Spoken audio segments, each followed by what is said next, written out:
નમસ્કાર વિદ્યાર્થી મિત્રો. અહીંયા એક દ્વિઘાત બહુપદી આપી છે અને તેનો એક અવયવ આપ્યો છે. તો c ની કિંમત શોધવાની અચળ પદ.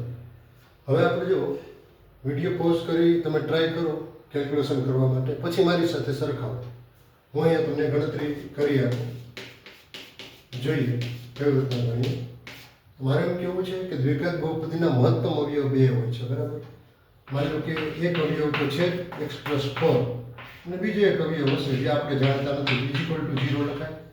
ત્યારબાદ બંને અવયવોને આપણે 0 મળે આપી દઈએ તો આલ્ફા અને બીટા મળે કે નહીં, એમ માટે કરી તમે પહેલો એક અવયવ જે આપ્યો છે એને અગર તમે 0 આપો છો તો અહીંયા x શું બની જાય? -4, બરાબર.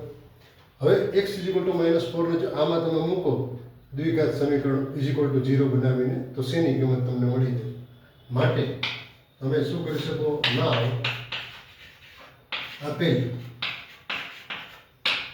દ્વિઘાત બહુપદીમાં x -4 મૂકતા આવું લખો, બરાબર છે.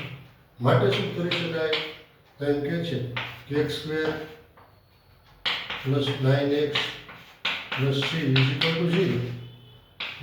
x ના બદલે શું મૂકવાનો? -4 નો સ્ક્વેર પ્લસ 9 - 4 પ્લસ c = 0. માટે શું થશે? એટલે 16 નો 36 માઇનસ પ્લસ c = 0. અહીંયા કેટલા રહેશે? -20, બરાબર છે, પ્લસ c = 0. માટે c શું થઈ જાય? -20 થઈ જાય તો +20 થઈ જાય. Okay, done.